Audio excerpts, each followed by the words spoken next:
Hello everyone. In the 2000s, you had a lot of metal bands that were combining progressive metal with extreme metal. Now this creative direction was nothing entirely new. You had metal bands in the 90s that were doing this, but these bands in the 2000s were building upon what came before them in their own unique way. Bands such as Gojira, Meshuggah, and Opeth are some of these bands.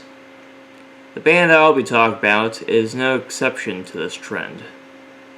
That band is Mastodon.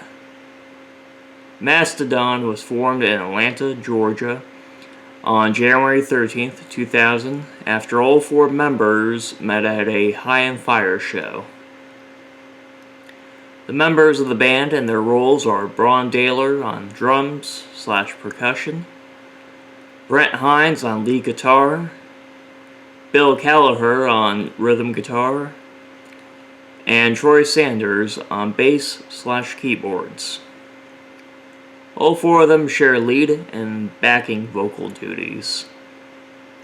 Mastodon are an American sludge metal, progressive metal, heavy metal, alternative metal, and stoner metal band.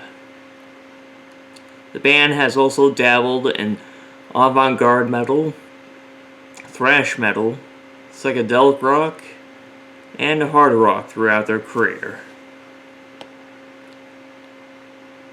The band has had many fellow musicians and bands feature on their songs throughout their career. Musicians such as Scott Kelly from Neurosis, Neil Fallon from Clutch, Kim Thale from Soundgarden, Josh Homme from Kyuss/Queens of the Stone Age/Eagles of Death Metal, Cedric Bixler-Cavella from At the Drive-In/The Mars Volta, Isaiah Owens from the Mars Volta/Jack White, Gibby Haynes from the Butthole Surfers, Gary Lindsay from Assjack/The Damn Band, Valiant himself, The Coat Hangers, Mike Keneally, and many more. The band's influences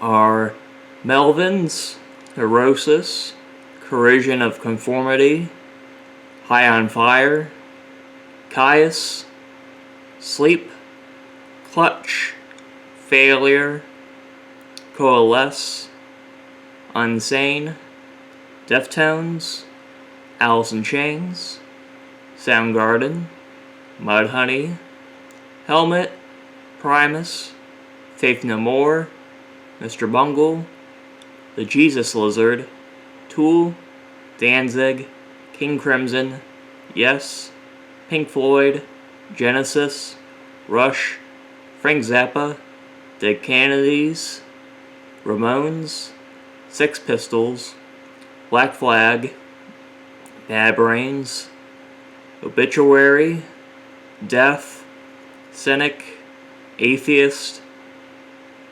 Metallica, Slayer, Anthrax, Gothic Slam, Law's Rocket, Nuclear Assault, Venom, Celtic Frost, King Diamond, Judas Priest, Iron Maiden, Motorhead, Gravedigger, Van Halen, Aerosmith, Rainbow, Ozzy Osbourne, Black Sabbath, Led Zeppelin, Blue Oyster Cult, U2, Thin Lizzy, AC/DC, ZZ Top, and Stevie Wonder.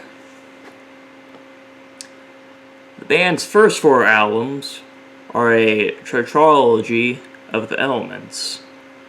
The band's debut album, titled Remission, came out on May 28, 2002, and features the element of fire. The band's second album, titled Leviathan, came out on August 31st, 2004, and features the element of water. The band's third album, titled Blood Mountain, came out on September 12th, 2006, and features the element of Earth. The band's fourth album, titled Crack the Sky, came out on March 24th, 2009, and features the element of ether. The element of air is the only element that the band has not released an album for. Besides the element themes of these albums, all of them except for Remission are concept albums. The first concept album, Leviathan, is loosely based on the novel Moby Dick by Herman Melville. This was the album that brought Mastodon widespread acclaim from critics and metalheads. This is also my favorite Mastodon album. I really love this album. I digress. Their second concept album, Blood Mountain, is about being stranded on a mountain and all the problems that come with that. Their third concept album, Crack the Sky, is about an astral projecting paraplegic who goes on a wild journey that involves outer space, a wormhole, spirit realm, a Russian cult, Rasputin, the devil, and many other things. After the release of their fourth album, Mastodon stopped doing concept albums until their seventh album. Their seventh album, titled Emperor Sand, came out on March 31st of 2017. The story is about a desert wanderer who has been given a death sentence. From the early 2010s and now, Mastodon has gone into a more rock direction with their music and has received mixed results from critics and fans. Despite all of this, Mastodon has proven to be one of the best metal bands to come out in the past 20 years. They kept metal alive and fresh in the 2000s by mixing sludge metal and progressive metal together, along with creating intriguing and peculiar stories within their albums. Well, that's all I have to say about the mighty Mastodon. I hope you all enjoyed this video. If you want more like it, then like this video, share this video, and subscribe to my channel. I'm Juan Wesley, and have a good one. Goodbye.